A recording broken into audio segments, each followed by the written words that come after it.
Welcome to Touch Base Tuesdays, where we touch base on Tuesdays. Hello, I'm back. Happy 2025, where we've lived 18 centuries in 3.5 weeks.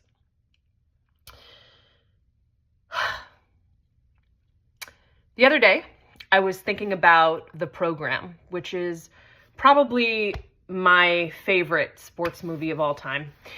It's about a college football team. It came out in the early 90s. And there's this scene early-ish in the movie where Darnell Jefferson, played by the one and only Omar Epps, catches the ball during practice, has this amazing run, and then he gets tackled, falls on the ground, drops the ball.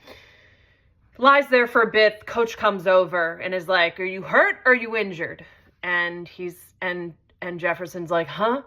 And coach is like, "Well, if you're hurt, you can keep playing, and if you're injured, you can't." And he's like, "I'm hurt."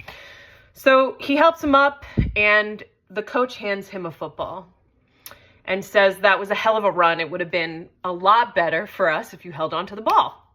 And so then he takes the ball and he's like, "I want you to carry this around campus and never let it out of your sight." And then he turns to the rest of the team and he says, "Hey, Jefferson's going to be carrying this around campus, and I want all of you to try to slap it away from him."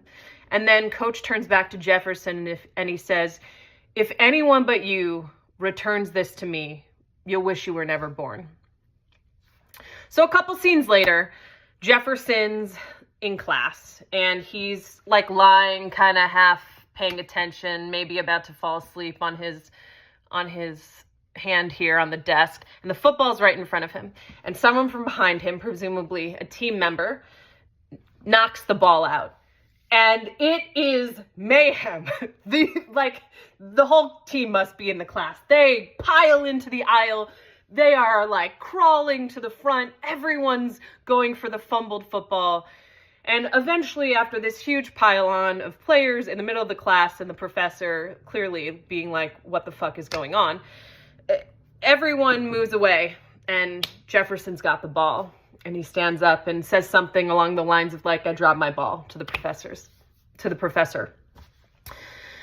Okay, so what does this have to do with the clusterfuck that is 2025? Well, I was thinking about that scene because there's something so profound about that lesson that coach has given Jefferson. I didn't mean for that to rhyme, but it did. To hold on to that ball, right? Despite all odds, people are going to come and try to slap it away from you. You're going to fumble, you're going to fall, you're going to get tackled, but you got to hold on to the ball. And that, very honestly, truly, I am not being hyperbolic. This is a direct metaphor on purpose. That is how I feel right now about collective liberation. It is dangerous and scary as fuck. The repercussions of what are happening right now all over the world, including in the United States where I live, climate change and literal dictatorship and authoritarianism and violence and on and on and on and on, deportation, displacement. These are deadly, awful, horrific things. And I've just been thinking about that scene. What does it mean to hold on to the ball? If the ball is collective liberation, what does it mean to still hold on to it despite every fucking thing coming from every other fucking side?